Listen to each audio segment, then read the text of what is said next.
State gang, the mob, true simple. We in too deep. Oh, where's Mr. Weinstein? Okay, all right, okay.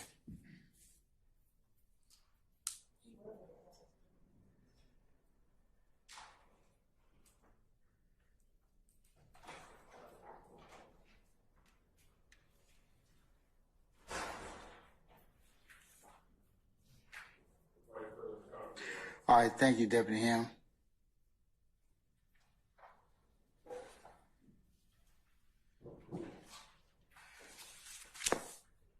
Anybody else joined us since we last recessed, other than Mr. Uhalski, who I haven't seen so long he's grown a mustache?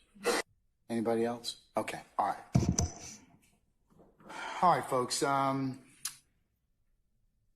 As you all are made aware, last week the court was going to do an in-camera review of the ex parte proceedings on June the 10th of 2024. In considering whether or not to have an in-camera discussion or review of the records, this court has decided to release the entirety of the transcript of those proceedings as courts one. And I'm going to take judicial notice of the following timeline. On Friday, June the 7th, 2024, Mr. Kenneth Copeland was granted immunity from prosecution pursuant to 24-5-507A, and that'll be marked as courts 2. So the transfer will be court 1. His immunity agreement, Mr. Copeland's, will be court 2.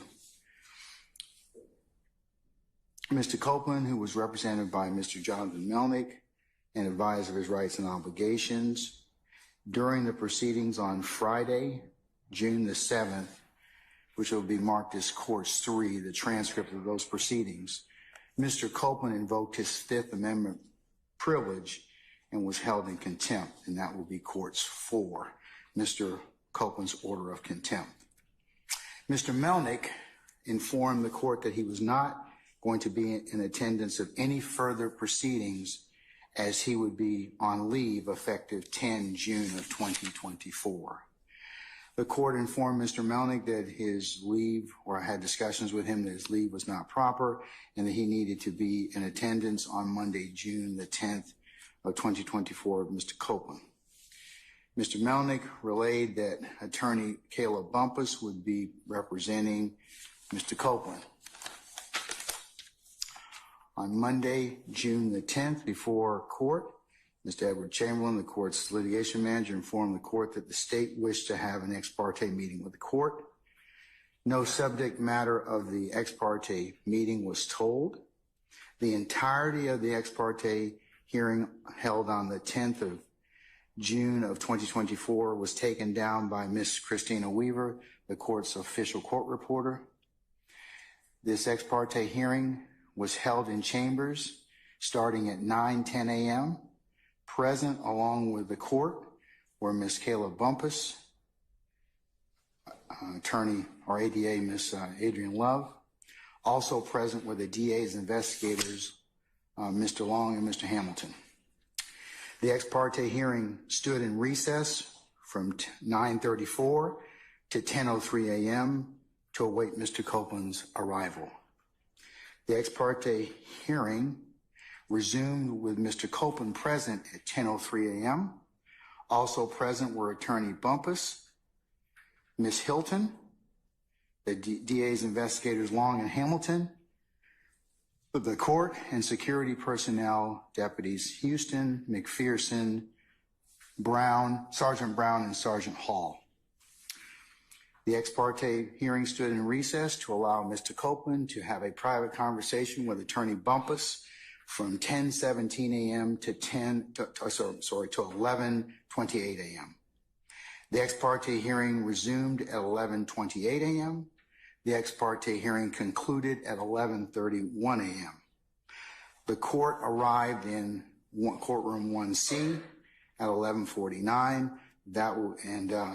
The transcript of those proceedings, starting as of 11:49, or when the court presumed that held the proceedings on 10 June in courtroom 1C 2024.